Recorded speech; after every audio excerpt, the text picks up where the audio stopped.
Менің жүрегімнің мектебі. Адам қанша жыл өмір сүрсе де, қандай іспен айналысса да, өмірдегі ең ұмытылмас сәттер мектепте өткізген уақыт. Мектеп білім айдынындағы алып кеме. Осы кемеде 11 жыл уақытты әр бала өткізеді.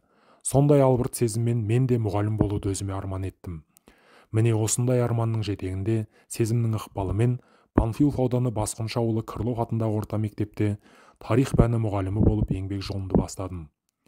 Мектеп шәкірт тәрбиелейтін орта, оның жүрегі мұғалім десек, ізденімпаз мұғалімнің шығармашылығындағы ерекше тұс оның сабақты түрлендіріп өткізе отырып, шәкірт жүрегіне жол таба білу болып табылады. Ұстаз атана білу, оны қадірлеп қастерлеу, арындай таза ұстау әр мұғалімнің борышы. Мұғалім ол өз пәнін, кәсібін шексіз қадірлейтін, барлық шәкіртті, мектебін шексіз сүйетін адам. Сондықтан өзгермелі қоғамдағы жаңа формация мұғалімі педагогикалық құралдардың барлығын меңгерген, тұрақты өзін-өз жетілдіруге талпынған, рухани дамыған, толысқан, шығармашыл тұлға екендігі даусыз. 21 ғасыр білім ғасыры десек, тек білімді ел, білімі мен ғылымын ұштастырған ел ғана озық нәтижеге қол жеткізіп, дүниежүзілік үрдістен қалмай алдыңғы қатардан көрінеді.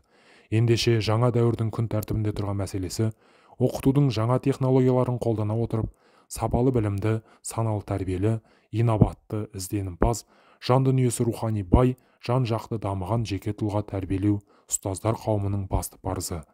Мақсатқа жетеміз деген ниетпен тағы да бір оқу жылын бастап кеттік. Заман талабына сай, ғылым мен техниканың жетістіктерін білім беру саласында жүзеге асыру бүгінгі күннің өзекті мәселелерінің бірі. Жаңа заманғы білім беру жүйесі жаңа міндеттерді жүктейді. Сондықтан қазіргі білім берудің жаңа ақпараттық әдістерін игермейінше сауатты, жан-жақты, білімді маман болу мүмкін емес. Ұлы ағартушы Ахмет Байтұрсынов: мектептің жаны мұғалім. Мұғалім қандай болса, мектебі һәм сондай болмақшы. Яғни мұғалім білімді болса, білген білімін басқаға үйрететін болса, ол мектептен балалар көбірек білім алып шықпақшы. Солай болған соң, ең әуелі мектепке керегі білімді, педагогика, методикадан хабардар, оқыта білетін мұғалім деген. Ғасырға жуық уақыт өтсе де, Алаш арысының осы сөзі ескірмек емес. Бүгінде қазақ елі еңселі егемендігін иеленіп, тұғырлы тәуелсіздікке қол жеткізген зайырлы мемлекет атанды. Сол зайырлы мемлекеттің ең басты мақсаты білімді жүйелі жасау, оны жетілдіру, дамыту болмақ.